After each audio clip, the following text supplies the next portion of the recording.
Félix Tshisekedi n'est pas tribaliste. Rassurez-vous. Je ne suis pas tribaliste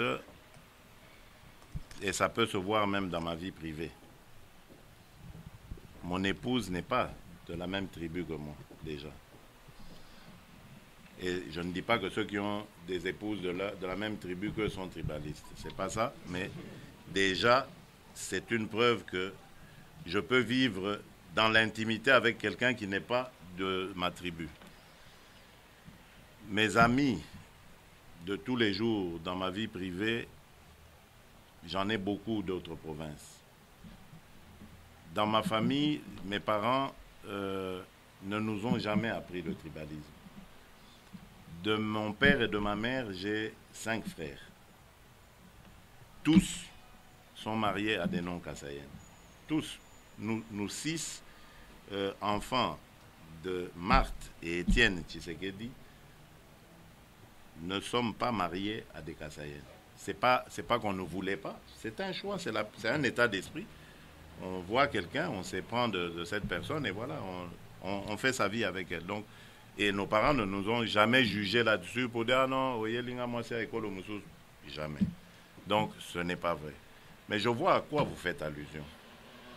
À cette maladresse de quelqu'un de mon entourage qui, pour des besoins de positionnement personnel, a fait sortir ce cabinet.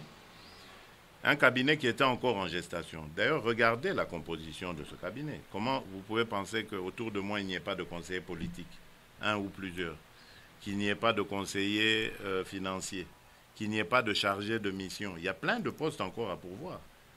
Donc, j'ai commis l'imprudence d'accepter la proposition de ce collaborateur. Après la conférence de presse que j'avais tenue et je devais voyager le même jour, donc j'étais un peu pressé, je suis rentré dans mon bureau, il m'a dit, bon, puisqu'il y a déjà une équipe là, sur papier, signez-nous, c'était comme une sorte de circulaire interne pour dire, voilà, telle fonction. Parce que quelques jours avant ça, j'avais une réunion avec mes collaborateurs qui étaient là. Et c'est d'ailleurs mon directeur de cabinet, qui n'est pas du tout un Kassaïen, Deo Kadia, pour le citer, qui m'a fait cette proposition avec ses noms. Je regarde la liste. Je n'étais pas d'accord avec le logo déjà. J'ai demandé qu'on change le logo. J'ai demandé qu'on change l'entête. Je n'aimais pas qu'on dise honorable. Moi, je ne me considère pas comme ces histoires-là. Je n'avais jamais été siégé. Je ne veux pas qu'on m'appelle comme ça. Et j'ai dit, voilà, je vois la composition. Bon, il n'y a pas d'équilibre national. Et donc je leur ai dit, c'est une liste qui est appelée à évoluer. Elle est non exhaustive. Et puis je dis, bon, écoutez, quand je pars, à mon retour, on va voir ce qu'on va faire. Alors c'est là maintenant que, le jour de mon voyage, le collaborateur vient me dire, mais puisqu'il y a déjà quelques noms, signez-nous le document, comme ça on commence déjà à fonctionner. Quand vous venez, il y aura un travail. Mais à ma grande surprise, j'étais en Belgique, je vois aussi sur les réseaux, et j'étais vraiment très fâché. Je dis, mais pas parce qu'ils ont sorti, je savais que la liste, elle n'est pas terminée. C'est pas pour ça. Ce qui m'a fâché, c'est qu'on a sorti un document signé par moi sans mon autorisation. Je n'avais jamais demandé qu'on publie ça. Donc, si on peut fonctionner comme ça dans un cabinet, c'est grave. Quand le responsable lui-même n'est pas au courant de ce... Donc ça m'a beaucoup énervé. Mais pour le reste, je ne suis pas du tout perturbé parce que je n'ai rien d'un tribaliste, rien de ça. D'ailleurs, dans ma vie, je lutte contre le tribalisme. C'est l'un de mes soucis premiers, c'est-à-dire d'amener un Congo où on ne parlera plus des tribus comme avantage, mais qu'on parle des tribus comme origine des uns et des autres, parce qu'il faut être fier de ses origines. Mais dire que voilà, parce que moi je suis un Kassaïen, que celui qui est au pouvoir est un Kassaïen, donc pouvoir il y a Bisso, ça jamais, ça ne me traversera l'esprit. Donc vous voyez, soyez apaisés de ce côté-là, je n'ai rien du tout de cela. Monsieur le Président du RASOP, J'ai des préoccupations majeures. La première, elle concerne la communauté internationale. Un, je pense que la communauté internationale fait les doubles jeux. La communauté internationale est toujours dans nos murs et dans nos jambes, entre nos jambes. Nous connaissons tous l'histoire de la communauté internationale, que ce soit sur le plan africain, que ce soit sur le plan particulier de notre Congo.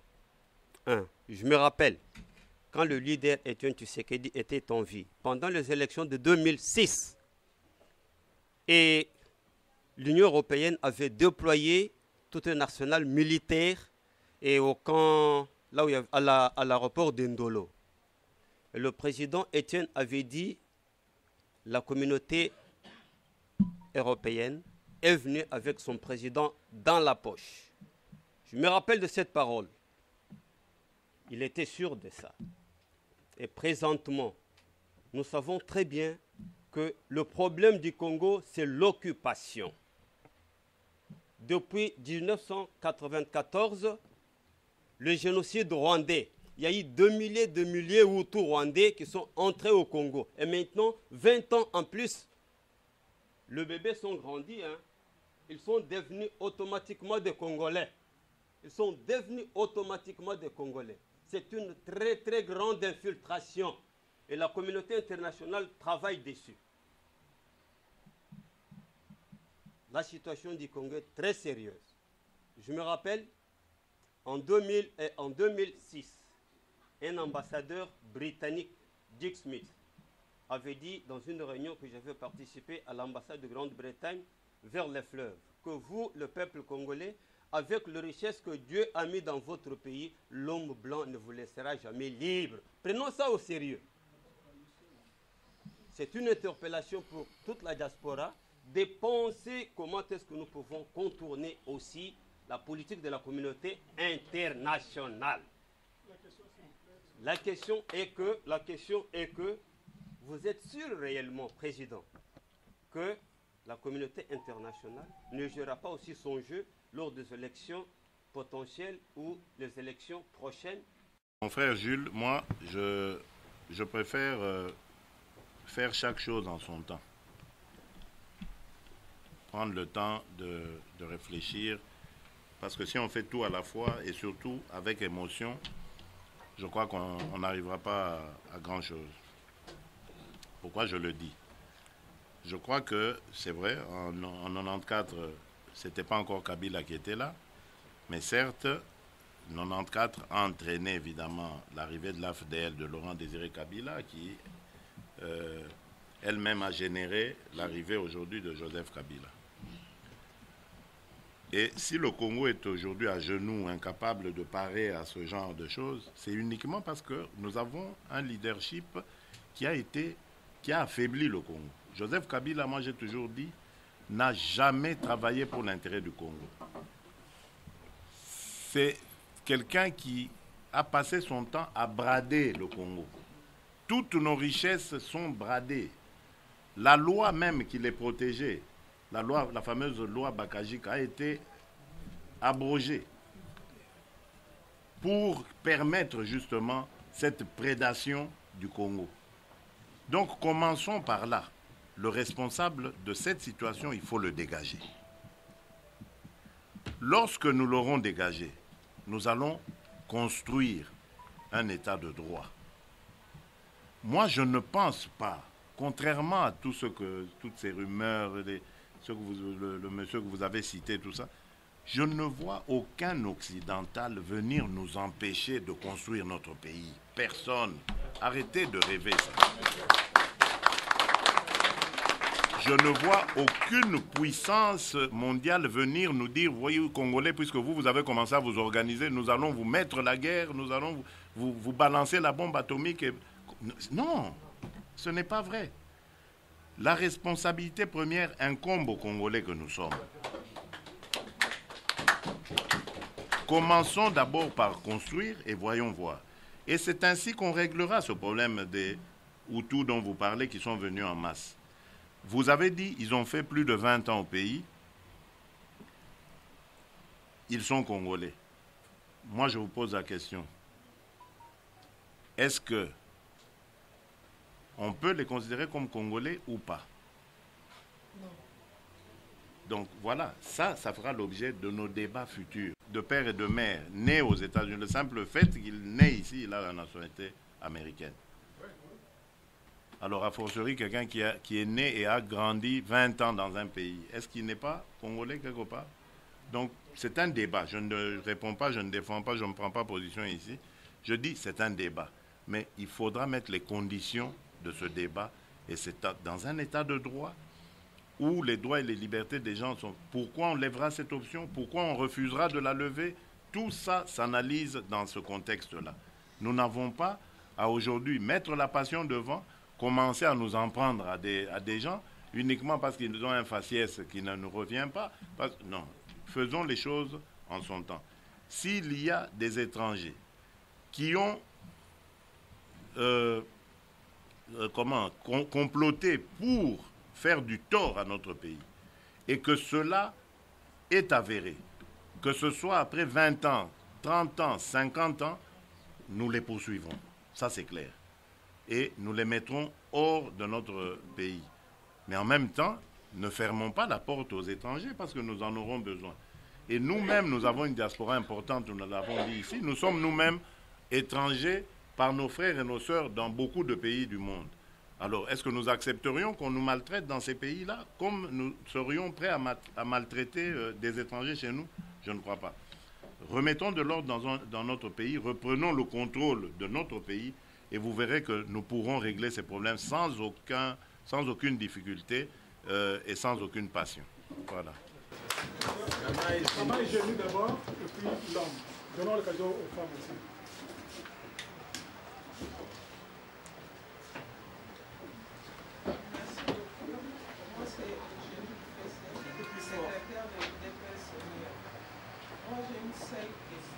On veut le volume. Maman est génie volume. Moi, je disais que je suis Eugénie Lifessé, secrétaire de l'IDPS New York. Moi, ça a toujours été mon inquiétude, vos relations avec Moïse Katumbi. Comme nous le savons, il a travaillé avec Kabila pendant longtemps et aujourd'hui, il est en exil.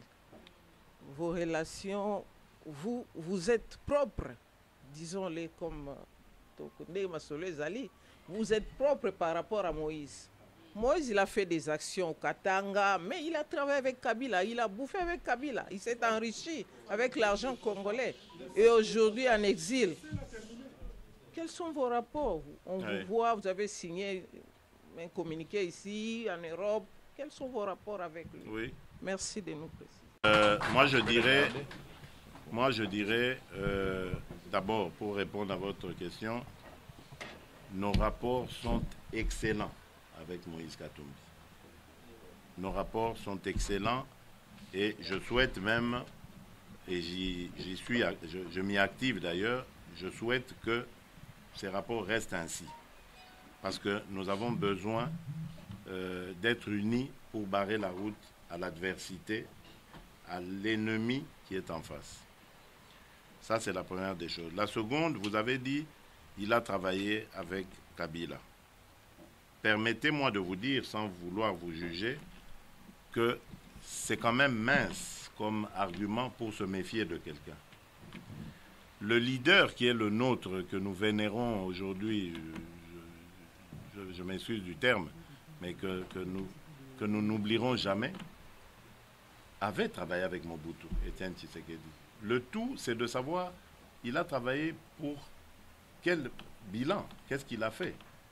Donc, est-ce que ça a empêché les Congolais, Zaïrois d'abord, devenus Congolais ensuite, à faire confiance à Étienne Tshisekedi lorsqu'il s'est engagé dans ce mouvement des 13 parlementaires qui est devenu DPS par la suite et de devenir l'icône de la démocratie au Congo? Non.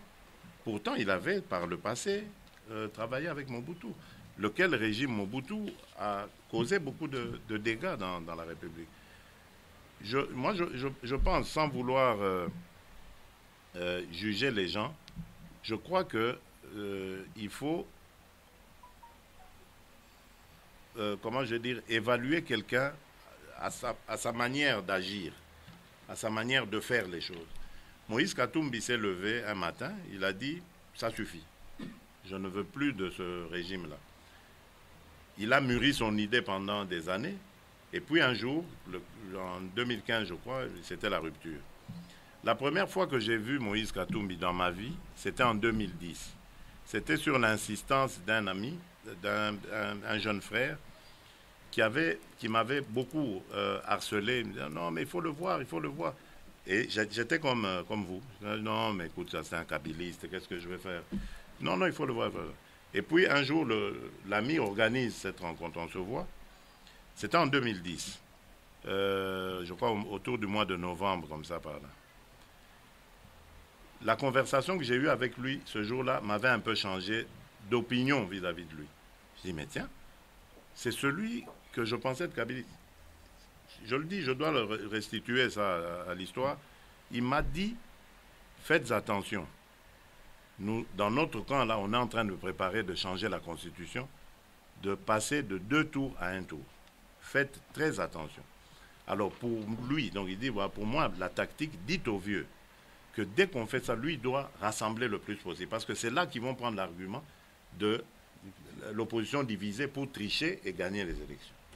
Et si le vieux réussit, je continue toujours à le citer, si le vieux réussit ce rassemblement, moi, je viens vous rejoindre. Bon, chacun a le courage qu'il a. Donc, il a annoncé, il n'est pas venu à ce moment parce que sûrement que le truc n'était pas... Donc ça, je dois témoigner pour lui là-dessus. Mais aujourd'hui qu'il nous a rejoints, moi, je ne vois plus ce qu'il a fait dans le passé. Nous allons mettre un état de droit. Si réellement ce que vous dites, que Moïse a des responsabilités dans ce qui s'est passé, mais l'État le rattrapera, la vérité, la justice le rattrapera un jour. Il n'échappera pas, il le sait lui-même. Il est conscient de ça, parce qu'il clame chaque jour, je le connais assez bien maintenant, parfois il se confie, il dit, mais non, moi je n'ai jamais pris dans la caisse de l'État. Moi, mes affaires, je les faisais avant, etc. Bon, c'est lui. Je n'ai pas de raison de douter de ça, parce que je n'ai pas de preuves. Donc, si c'est le cas, il faut que la justice s'en occupe un jour. Mais aujourd'hui, nous sommes tous engagés dans une même bataille, pour une même cause. Est-ce que nous devons commencer à nous épier comme ça, comme des...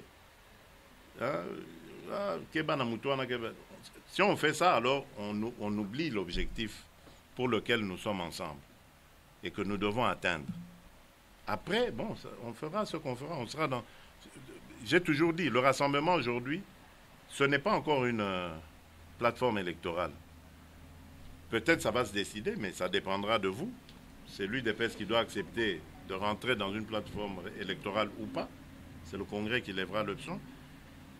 Peut-être que ce sera après les élections, donc chacun ira de son côté, mais après on va se dire, tiens, mais on a eu une belle expérience au rassemblement, pourquoi on ne se remet pas ensemble pour construire le Congo? Donc vous voyez, c'est des choses à venir, ça.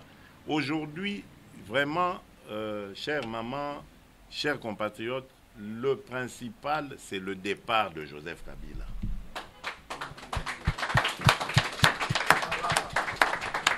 C'est ça le principal aujourd'hui. Après, on verra. Voilà. Ah oui, les mamans, il faut... Oui, il faut je disais toujours... Jean-Viens Goy, je viens de Minneapolis. J'ai une petite question pour le président. Oui. En fait, vous avez très bien répondu, je veux d'abord vous féliciter. Le problème que nous avons au Congo, c'est que nous avons besoin d'un État. Les restes, ça va se régler dès qu'il y a un État de droit. Nous le savons, c'est vraiment bien répondu. Mais moi, je pose la question suivante. Si aujourd'hui, Joseph Kabila dit « Ok, je dépose », le rassemblement a un canevas, un programme concret qu'il peut mettre en place pour la transition. Y a-t-il un consensus autour de quelqu'un qui va nous amener aux élections? Il ne faut pas qu'on nous surprenne. Et puis... Le rassemblement, vous dites, hein? Oui, le rassemblement ou l'opposition. Non, le rassemblement. Voilà, je parle ne nous mettez pas dans le même sac. Voilà, vous êtes le président du rassemblement. Que tous ceux qui se disent opposés. Voilà. Oui, merci. Bon, vous allez un peu vite en besogne et puis c'est assez délicat ce que vous dites. Je ne répondrai pas à votre question, je vous le dis. Voilà. Je ne répondrai pas à votre question. Okay. Mais je dirais oui. Okay. Nous avons un schéma déjà pour... voilà. Merci.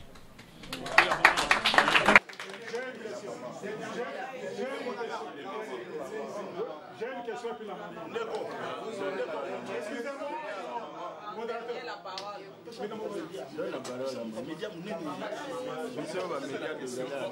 Suivez s'il vous plaît. Toleki n'a pas don. Papa, Oyo, na maman. Trois questions, nous clôturons. D'accord. Bon, alors, Félix, c'est donc AMB. Vous savez, donc moi, j'ai une préoccupation à deux niveaux. Donc, la première, c'est d'abord la CENI. Donc, j'ai suivi ce que vous avez dit, que vous n'aimeriez pas donner la chance à la Kabylie et aussi à la CENI dans le contexte actuel. Puisque moi, personnellement, les élections de 2011, il n'y a jamais eu de résultat pour moi. Puisque Ngoï Mouloud a fait ce qu'il a fait. Et j'ai toujours dit ça à mes amis ici. Bon, il y a certains qui ne croient pas. Bon, moi, je dis, on dit que nous avons gagné, mais on n'a pas un pourcentage qu'on a pour montrer aux gens que nous avons eu 60% ou bien 50%, puisqu'il y avait une confusion totale. Qu'est-ce que vous avez prévu pour que cette situation n'arrive pas encore? Puisque le pourcentage qu'on a donné à Kabila, c'était farfelu, ce n'est pas un vrai pourcentage. Et ce qu'on a donné au président Tshisekedi n'était pas son pourcentage non plus, puisqu'on n'avait pas vraiment, on a créé une confusion. Bon, maintenant, le deuxième volet de ma question, c'est... le premier volet, c'est quoi la question? Donc, enfin, c'était une observation, et surtout... Ah, ça, c'était... Non, observation, et puis poser la question, quelles sont les dispositions que vous avez prises pour que Nanga ne fasse pas la même chose? Puis ce monsieur-là, il voyage à travers la République, et il vous dit qu'il n'y a pas l'argent pour organiser les élections, mais il voyage en avion, et cet avion est presque privé, donc, et il va avec un groupe de gens, il consomme beaucoup d'argent. Mais qu'est-ce que vous faites pour arrêter cette hémorragie? Nous avons besoin de cet argent qu'il est en train d'aller utiliser. Donc ça, c'est la première question. Dites-nous ce que vous avez prévu pour qu'il arrête d'abord de sillonner et jouer avec l'argent comme il le fait. Et de deux, maintenant, je suis une personne qui ne croit pas à la bonne foi de la communauté internationale. Ma proposition est une question en même temps.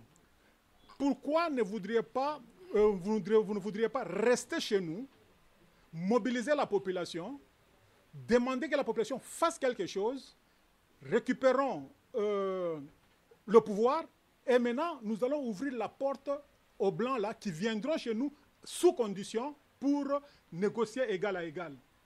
Je vais illustrer ça par un exemple. Faites-moi l'indulgence.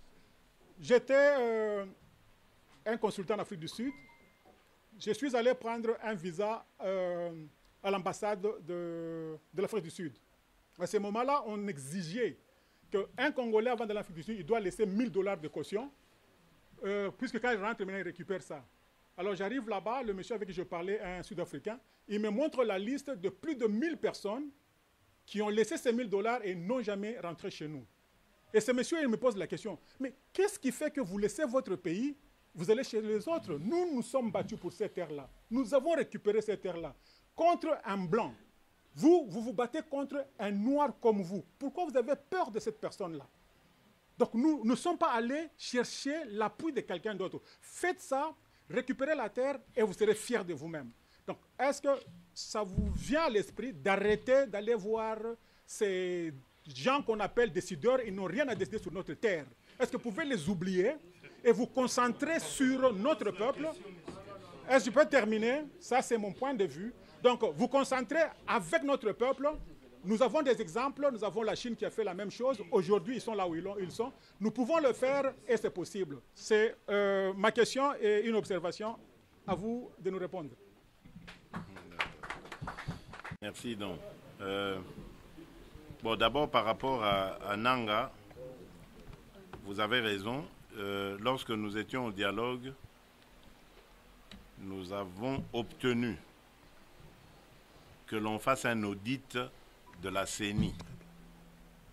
Et vous remarquerez que dans le sabotage de l'accord de la Saint-Sylvestre, il y a justement cette intention aussi d'empêcher de faire un audit qui va démontrer évidemment ce que vous dites, parce que je suis aussi convaincu qu'il y a mégestion d'ailleurs, je ne suis pas le seul à être convaincu, la communauté internationale aussi, qui est souvent un bailleur de fonds important, a donné comme exigence aussi la clarté, la visibilité dans ce processus avant de commencer à mettre quelque chose. Donc il y a certainement une mégestion là-dedans.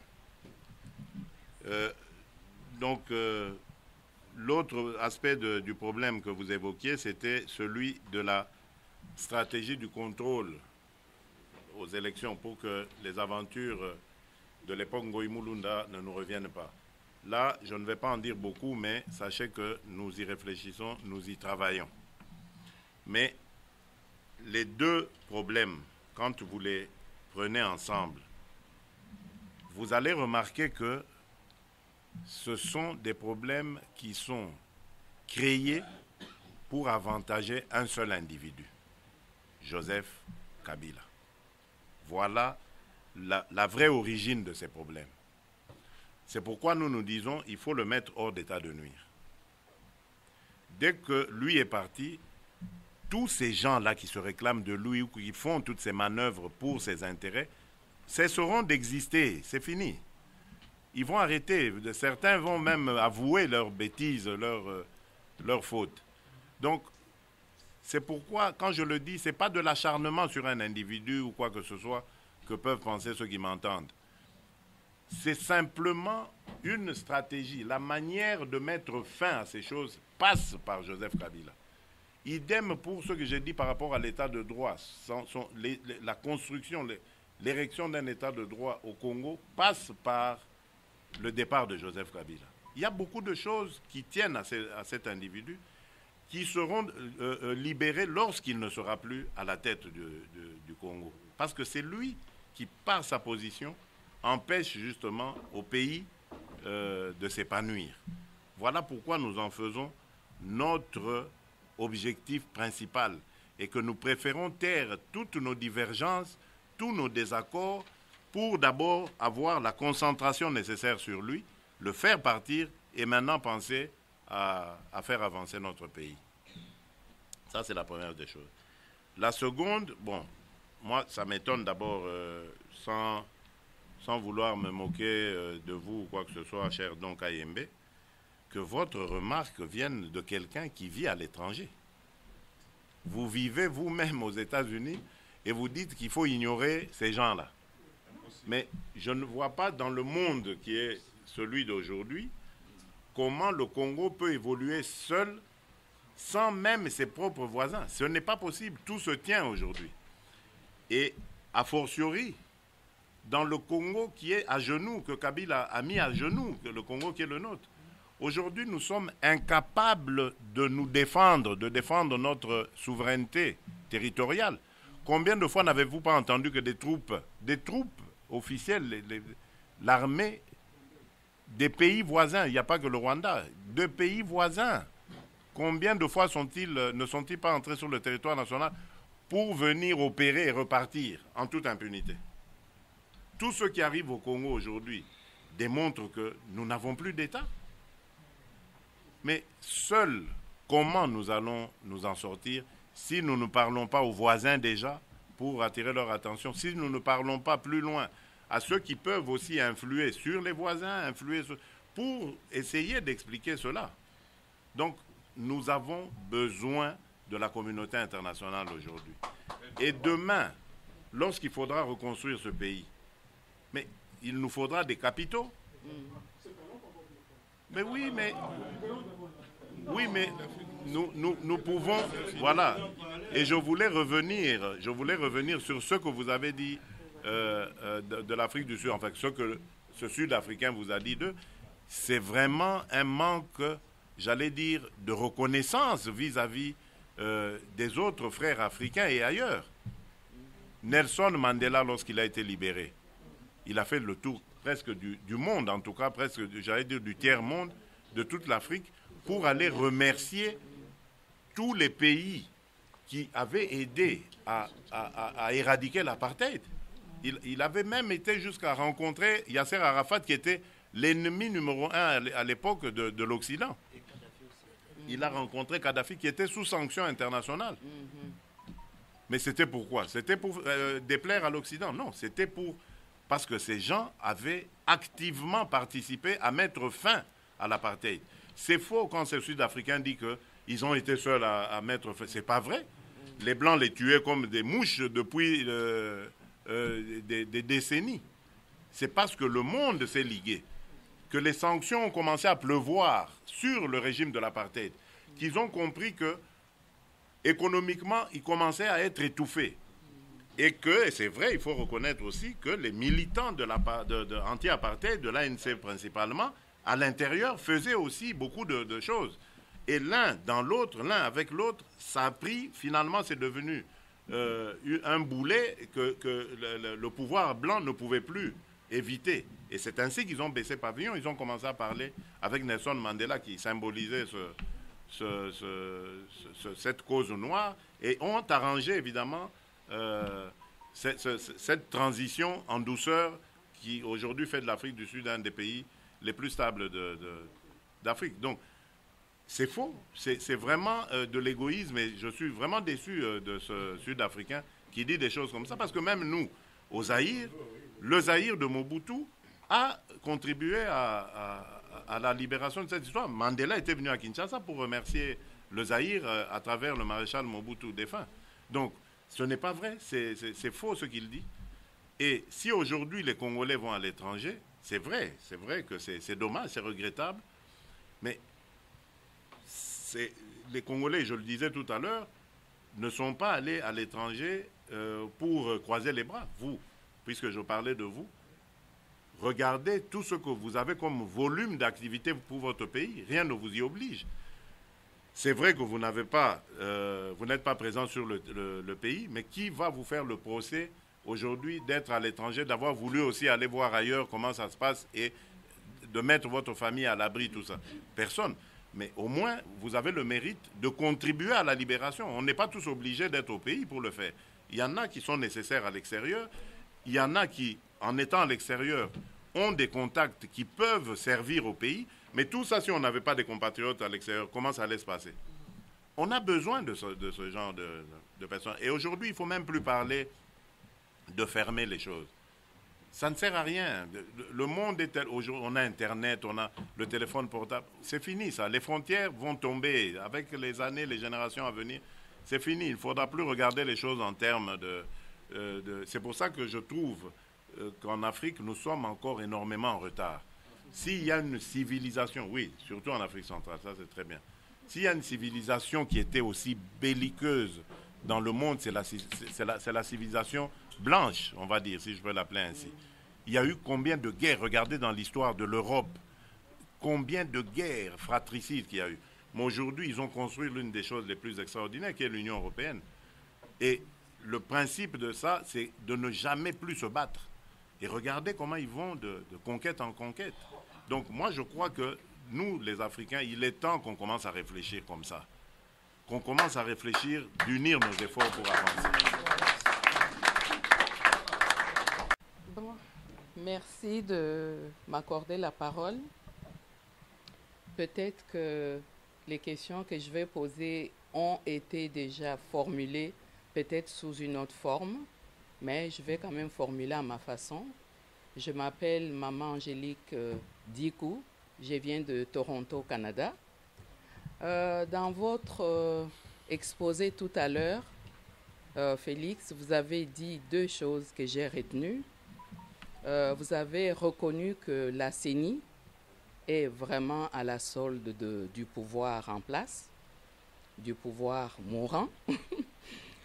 Et la deuxième chose, vous avez reconnu, vous avez dit aussi que l'enrôlement a déjà été fait, n'est-ce pas? En grande partie. Oui.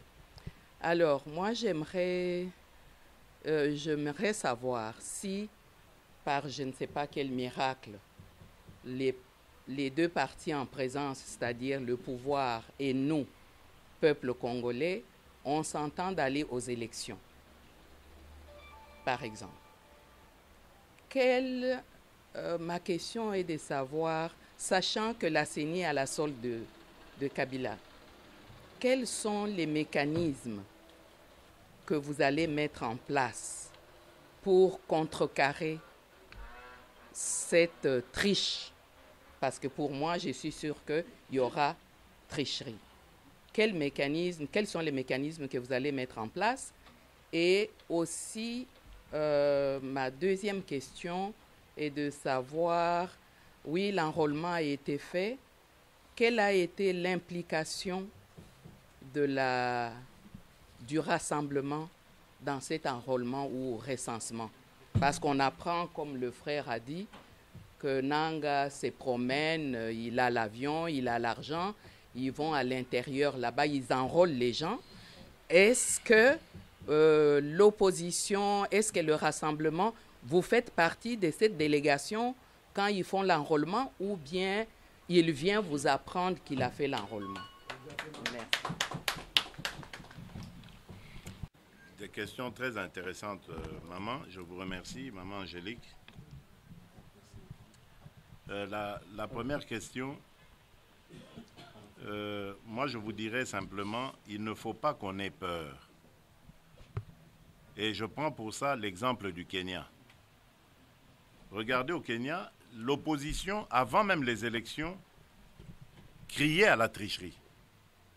Et même d'ailleurs, il y a un membre de leur commission électorale là-bas qui est mort dans des conditions mystérieuses. Voilà. Et on disait même que sa mort, justement, avait permis au camp du pouvoir, je ne rentre pas dans cette polémique, je dis simplement ce qu'on entendait, que la mort de cet individu avait permis au pouvoir de tricher, de rentrer. Et donc, ils se sont organisés pour barrer la route à la tricherie. Les résultats ont été proclamés. Eux ont réuni les preuves qu'ils ont amenées à la cour. Dieu merci, il y avait un homme de grande valeur qui était à cette cour suprême et qui a dit le droit en toute honnêteté, en toute objectivité. Donc voilà, ils ont eu les preuves. Et je pense que, dont l'a dit ici donc Ayembe, c'est peut-être ça qui nous a manqué en 2011. L'organisation nécessaire pour démontrer la tricherie de Kabila, la tricherie à grande échelle. Parce qu'aujourd'hui, les langues se délient. Notamment, on a parlé de Moïse ici, son passé. Moïse le dit. Posez-lui la question. Moïse dit qu'il y a eu une tricherie terrible. Voilà. Donc, nous devons nous organiser, vous avez raison. Et nous avons commencé, ce n'est pas le lieu évidemment de dire comment, mais nous allons nous organiser pour barrer éventuellement la route à ça. Oui, nous allons le faire et vous avez raison, c'est ça qu'il faut. Ensuite, il y a la fameuse cour constitutionnelle de chez nous, là. Oui, mais attention, il ne faut pas non plus jeter le discrédit sur ces gens. Il y a quand même un mérite qu'ils ont. Rappelez-vous, il y a une loi que Joseph Kabila n'a pas réussi à passer, je ne me rappelle plus laquelle, parce que le quorum n'était pas atteint. Il y a des juges, 4 d'entre eux, qui ont refusé de descendre si bas contre les principes qui sont les leurs, apprises dans des grandes universités, tout ça. Ils ont dit non, pas jusque-là. On ne le fera pas. Et ils ne l'ont pas fait. Voilà pourquoi le pouvoir est retourné au Parlement. Ils n'ont toujours pas abandonné d'ailleurs cette histoire pour aller revoir comment ils appellent ça là, le quorum, voilà. Le quorum pour pouvoir faire passer des lois. Parce qu'ils ont au moins 3 ou 4 juges là-dedans sur les 9 qu'ils contrôlent vraiment. Alors ils veulent abaisser cela pour que quand les 4 juges se seront prononcés, alors ça passe. Ils ont encore des difficultés là-dessus. Donc vous voyez qu'il y a quand même des gens qui résistent dans ce système. Donc c'est à nous aussi de faire notre part. Et c'est ainsi que j'enchaîne sur la deuxième question. Quand vous posez la question de savoir par rapport à l'enrôlement, etc., vous avez raison. Nous l'avons fait. Hein. Moi, je parle en tant qu'UDPS. C'est vrai qu'à l'UDPS, je les ai vus moi-même, avec leur badge et tout ça. On a eu des témoins. Mais vous savez, tout ça, c'est des moyens aussi. Nous travaillons avec les moyens du bord. Quand vous prenez un témoin comme ça, il faut pouvoir lui donner de quoi tenir pendant toute une journée, sous un soleil ardent, dans ces histoires-là, pour voir comment les enrôlements se passent. Et puis, il faut les déployer sur tout l'ensemble du territoire et trouver tout. C'est pas évident, c'est pas évident. Mais nous avons des éléments aussi qui démontrent qu'il y a eu beaucoup d'irrégularités dans ces enrôlements, notamment, et d'autres sautent aux yeux, justement, j'allais dire, notamment cet enrôlement bizarre, ces chiffres bizarres au Sankourou, hein, où on est passé de 400 000 en 2011 à 1 200 000, donc plus de 200% de progression. On dirait que ces gens passaient leur temps qu'à faire des enfants ou quoi. Et même s'ils avaient fait des enfants, ils n'ont pas encore l'âge de voter. Comment est-ce qu'ils ont rempli Donc c'est vraiment du grand n'importe quoi auquel on a assisté là-bas. Renseignement pris, en fait, ils ont enrôlé jusqu'à des enfants de 9 ans, 10 ans. C'est justement parce que c'est lié. Vous allez voir que dès ils ont fait ça, ils commencent maintenant à parler du vote électronique. Donc ils vont prendre tous les bulletins, toutes les cartes plutôt de ces mineurs qu'ils ont enrôlés, ils vont les encoder à l'avance comme ayant voté X ou Y candidat de chez eux, et voilà comment ils vont prétendre avoir gagné les élections.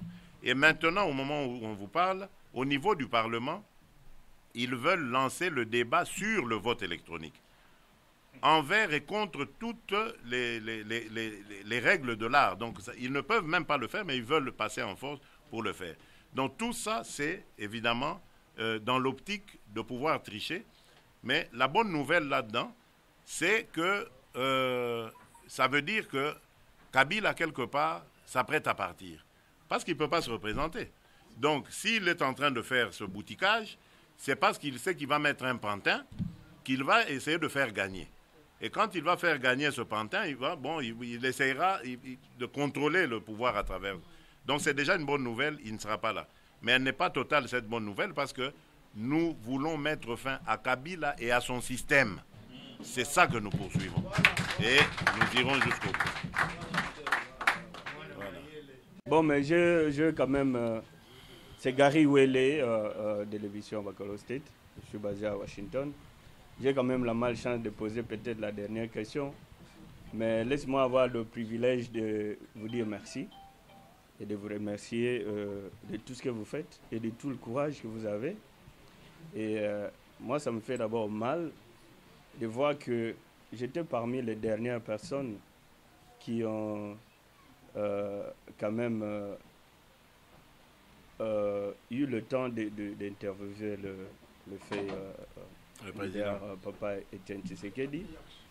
Et si on peut voir, si vous allez sur ma page Facebook, vous allez voir que la photo de profil est encore depuis plusieurs mois la photo que j'ai eue avec Papa Tshisekedi pendant qu'on posait l'interview. Et là, je vais dire, on a encore ce Moukouya en nous. Quand est-ce que... Parce que moi, je me suis dit, je n'enlèverai cette photo-là que quand on va l'enterrer. Quand est-ce que Papa Etienne Tshisekedi sera enterré au Congo? Et qu'est-ce qui empêche cela? Ça, c'est la première préoccupation. La deuxième, c'est que vous avez eu une semaine très intense ici d'activité à New York. Vous n'étiez pas seul, vous étiez avec le rassemblement, quelques ténors du rassemblement. Deux volets dans ça, pour ne pas rejoindre totalement la question de mon confrère. Mais à l'issue de cela, on se retrouve ici, pratiquement vous seul. Et si je peux dire, dans le cadre de l'IDPS, qui organise peut-être cette rencontre, pourquoi ne pas, quand vous avez fini vos rencontres, dans le cadre du rassemblement, avec les autres ténors, chercher à rencontrer les Congolais qui sont ici. Et quand j'ai dit, j'avais eu le privilège de vous remercier, puisque vous êtes parmi les rares qui viennent ici, qui rassemblent quand même les Congolais. Les gens de Kabila viennent ici à Pointe-Pied, ils ne rencontrent pas les Congolais. Si vous, de l'opposition, venez ici et vous ne rencontrez pas cette diaspora, ces Congolais qui qui met sa confiance à vous. Mais on s'est dit, finalement, si le pouvoir et l'opposition ne nous rencontrent pas, qu'est-ce qu'on fait? Il y a des Congolais ici qui sont dans différents domaines, qui peuvent justement vous orienter dans telle chose, dans avec telle connexion. Ça, c'est aussi une préoccupation. Bon, j'ai le privilège et le désavantage d'être le dernier. Laissez-moi me vider. Aussi, vous parlez de... J'ai lu le communiqué que vous avez fait. Vous parlez des accords, de revenir sur l'accord de la Saint-Sylvestre. De revenir. Bon, parmi les résolutions, il faut qu'on revienne à l'ordre de ces accords. Dans la mise en œuvre. Dans la mise en œuvre. Dans la mise en œuvre. Oui. Oui. Alors, la mise en œuvre en accord, on sous-entend Tshisekedi, comme nous avons souhaité, ou comme était le souhait de tout le monde, devenir Premier ministre. Maintenant, est-ce que cet accord existe? Ça, c'est une question. Alors, quels sont les points, s'il existe, quels sont les points qui tiennent encore jusqu'au maintenant? Puisque vous refusez du troisième dialogue. Mais dans l'accord, on dit le Premier ministre doit sortir de l'opposition par rassemblement. Ça veut dire que ça veut sortir de vous. Donc, alors, à ce moment-là, si le rassemblement s'est réuni pour dire, bon, voilà, c'est Tshisekedi qui sera Premier ministre, comment vous allez faire? Et nous, on parle maintenant de la transition, d'une transition sans Kabila. Comment cela est possible et comment ça va se faire? Éclairez-nous un peu en quelques mots, j'ai été un peu plus long, mais donnez-nous un peu quand même des éclaircissements là-dessus. Merci Gary. La première partie de votre question, c'est évidemment ce problème qui nous affecte beaucoup, de l'enterrement de notre leader. Vous devez savoir que nous avons décidé, nous de la famille d'Étienne Tshisekedi, de rester dignes face à ce mépris exprimé par Joseph Kabila et son camp pour la dépouille de notre leader. Cet homme veut nous affaiblir par son comportement. Il pensait que le décès, je l'ai dit tout à l'heure, le décès d'Étienne Tshisekedi allait nous affaiblir. Lorsqu'il a vu que nous n'étions pas affaiblis, que nous étions restés debout, il a voulu jouer sur cette histoire de l'enterrement. C'est pour ça que vous voyez, aujourd'hui, il y a un débat à l'UDPS pour dire, faudra-t-il tenir le congrès ou enterrer? Avec la manipulation, il essaye de nous amener de retard en retard, etc. Il espérait cela. Il espérait que, de mon côté, je ne ferai plus rien en attendant d'enterrer mon père. Parce que c'est la culture bantou, etc. Et c'est pour ça que nous avons dit, nous portons notre deuil intérieurement, mais nous continuons le combat parce que là où il est, il serait fier de nous voir continuer ce combat. Et donc, nous n'allons pas nous laisser intimider ou affaiblir par ces voyous, ce comportement de voyous de Kabila et sa bande. Parce que je ne peux pas comprendre qu'un individu mort, même si c'était votre ennemi, que vous n'ayez même pas la décence de respecter de s'incliner devant sa mémoire. J'ai, depuis le dialogue que nous avions eu à la Cinco, j'ai eu le courage d'aborder le ministre de l'Intérieur. Je n'aime pas beaucoup demander des choses à ces gens-là, mais je l'ai fait parce qu'il fallait enterrer le leader.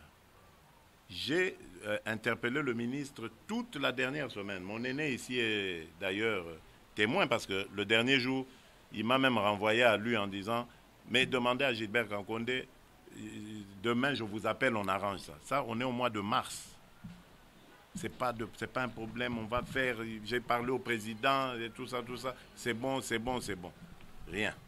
Moi, c'est depuis ce moment-là que j'ai rompu avec eux dans ces discussions-là. Au sein de notre famille, ma mère, certains de mes frères continuaient de croire. On a même eu quelques tiraillements, parce que moi je disais ce sont des bandits, des voyous, ces gens-là. Je m'excuse de parler comme ça, mais je le fais. Parce qu'ils ont eu un comportement de bandits et de voyous. Et il faut appeler un chat par son nom. Et donc, je disais, mais arrêtez de prendre langue avec ça. Ils ne le feront pas, ils vont nous tourner en bourrique. Ils n'ont que du mépris pour nous. Ils n'ont pas de respect pour nous. Et aujourd'hui, ceux qui doutaient de ça, ma mère par exemple, me croient aujourd'hui parce qu'elle a fait même une sortie médiatique pour le dire lorsqu'elle a constaté cela. Donc nous savons que ces gens-là n'en ont cure.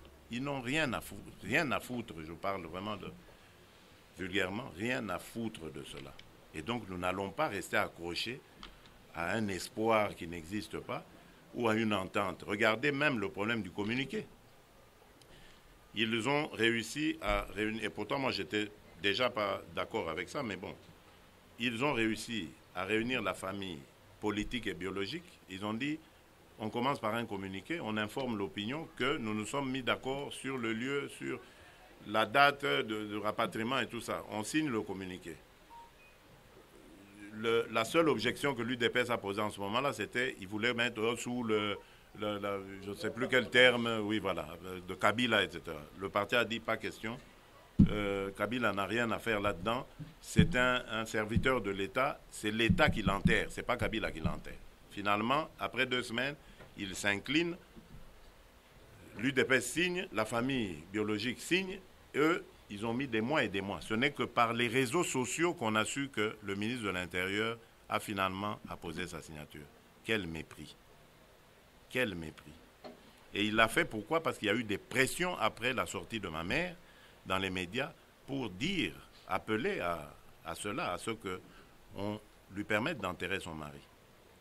Donc c'est pour vous dire que ces gens n'ont aucun respect pour la dignité humaine et c'est pour ça qu'il ne faut pas les respecter.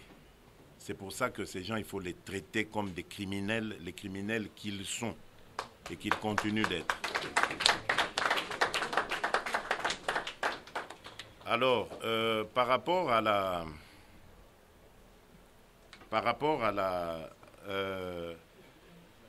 l'accord de la Saint-Sylvestre, vous allez remarquer que lorsque nous faisons allusion à cela, c'est uniquement dans sa partie élection. Lorsque nous demandons que l'accord soit mis en œuvre, ce n'est pas pour devenir Premier ministre. Je vous le dis aujourd'hui, cher Gary, et en même temps à travers vos moyens de médias ici, je ne ferai pas ce pas-là de devenir Premier ministre pendant que Joseph Kabila est président par défi. Jamais. Ça, je vous le dis, retenez-le. Ce qui est vrai, c'est que l'accord a dit qu'on partait du 31 décembre 2016 au 31 décembre 2017. C'est pour ça que nous disons, pour nous, au-delà de ça, plus rien n'existe. Nous devons avoir les élections avant le 31 décembre de cette année, comme prévu dans l'accord. Mais puisque nous savons que tout est fait pour qu'on n'ait pas d'élection, et qu'il n'y en aura sûrement pas, parce qu'on commence à entendre ce genre de choses, nous disons alors, il y a un responsable à cette situation. Et ce responsable, c'est Joseph Kabila. Et pour ça, il doit partir quoi qu'il arrive. Si on réussit à organiser les élections, tant mieux. Mais maintenant, on a de moins en moins d'espoir, puisque le Kasaï a commencé son enrôlement que tout récemment. Donc, si on compte les 90 jours, on est à la mi-décembre. C'est très difficile. Ça veut dire qu'il faut que le responsable paye. Et le responsable, c'est Joseph Kabila, il doit partir. Voilà pourquoi nous parlons de partir. Maintenant, vous dites, est-ce que c'est raisonnable et tout ça? Je dis oui, c'est raisonnable. Parce que je viens de vous démontrer que avec lui à la tête du pays, nous n'y arriverons jamais à faire quelque chose de positif au niveau électoral. Tant que lui n'est pas pris en compte, tant qu'on ne lui permet pas de revenir, d'être candidat et de ceci, cela, de rester à la tête du Congo, pour lui, le Congo, il vaut mieux Ekoufa. Si ce n'est pas lui, ça doit être le chaos. C'est à cette logique qu'il veut nous emmener. Et puisque c'est lui qui veut amener ce chaos, mais commençons par nous occuper de lui, mettons-le hors d'état de nuire et nous éviterons le chaos. Voilà comment nous raisonnons. Maintenant, pour y arriver, nous devons appeler à tous les Congolais qui sont déterminés à lui barrer la route de se liguer afin de le faire. Et nous appelons aussi aux nations développées, aux nations démocratiques et prises de paix de nous venir en aide. Parce que nous savons que nous avons affaire à un pouvoir voyou, un pouvoir barbare, qui va essayer d'empêcher les Congolais d'exprimer leur opinion librement et pacifiquement. Alors à ce moment-là, il faudra mettre la pression sur Kabila pour qu'il quitte le pouvoir. Voilà comment est construite notre logique. Je ne vois pas en quoi cela peut être fictif ou... Pardon? Une transition sans lui. Oui, une transition sans lui. Parce qu'il aura tout bousillé. La Constitution, c'est depuis 2016 qu'elle est mise de côté. On avait pris l'accord justement pour permettre d'organiser les élections en déant cette année. Ce n'est pas le cas. Quel est le soubassement que nous aurons? Le soubassement légal, légitime, que nous aurons après le 31 décembre 2017. Vide. Alors, au lieu de ça, nous allons demander que la classe politique se réunisse avec la société civile, qu'on désigne une personnalité de la société civile, parce que, n'étant pas politique, elle ne va pas avoir des calculs politiciens pour faire ceci et cela, et qu'on aille ensemble à des élections le plus rapidement possible, parce que je disais tout à l'heure que le plus gros dans un processus électoral, c'est l'enrôlement des électeurs. Or, ça, c'est déjà fait presque à 95%. Donc, ce qui nous restera à faire, c'est voter les lois et tout ça. Donc, une transition très courte, de 6 à 9 mois peut-être pour des problèmes techniques et tout ça, c'est bon et c'est terminé. Donc, voilà. Alors, maintenant, pour terminer avec votre remarque sur la démarche que nous avons faite ensemble, bon, d'abord, il faut savoir, nous ne sommes pas venus ensemble ici comme rassemblement, société civile, etc. Non, ça, ce n'est pas vrai. Chacun avait son agenda. C'est vrai que, par exemple, Moïse Katumbi et moi, on s'était informés mutuellement qu'on allait être là. Mais bon, lui, il était là avant moi, il avait son programme, il a fait ce qu'il devait faire. On s'est vu, on a fait des choses aussi ensemble. Mais bon, on n'est pas venus ensemble avec le même objectif. C'est vrai qu'en arrivant ici, étant des compatriotes et faisant face aux mêmes problèmes, nous nous sommes vus. Nous avons parlé, échangé entre nous, et nous avons pris position de la même manière. Et on s'est dit que chacun, là où il est, dans ce qu'il fait, dise le même nom. Donc nous nous sommes entendus sur les éléments de langage, on va dire. Voilà pourquoi moi je suis ici. Je suis là aussi, il faut dire, parce que nous avons quelqu'un, je rends hommage ici au président Kipé, là, qui, lui, au nom de l'UDPS, a voulu qu'il y ait une restitution pour ça. Donc, peut-être que les autres amis n'ont pas de structure ici, semblable à la nôtre, pour pouvoir faire ce genre de choses. Même si nous, on voulait, il faut quand même que les habitants, nos compatriotes qui vivent ici, organisent cela. Pour avoir cette salle, par exemple, moi, je ne savais pas où elle se trouvait. Donc, il fallait une certaine organisation que peut-être les autres amis n'avaient pas. Il ne faut pas oublier que beaucoup sont de la société civile. Moïse lui-même n'a pas de parti comme tel. Il a des partis organisés ailleurs qui le soutiennent, mais il n'a pas lui-même, il ne conduit pas un parti politique. Donc, c'est normal, ça peut se comprendre qu'il n'ait pas de structure ici. Et donc, il ne faut pas mal le prendre, pas les considérer comme des gens qui ont snobé, qui ont méprisé les compatriotes. Non. Ce sont des gens simplement qui n'ont pas eu la possibilité que j'ai eue ici grâce au président Kipé, là. Donc voilà. Je vous remercie.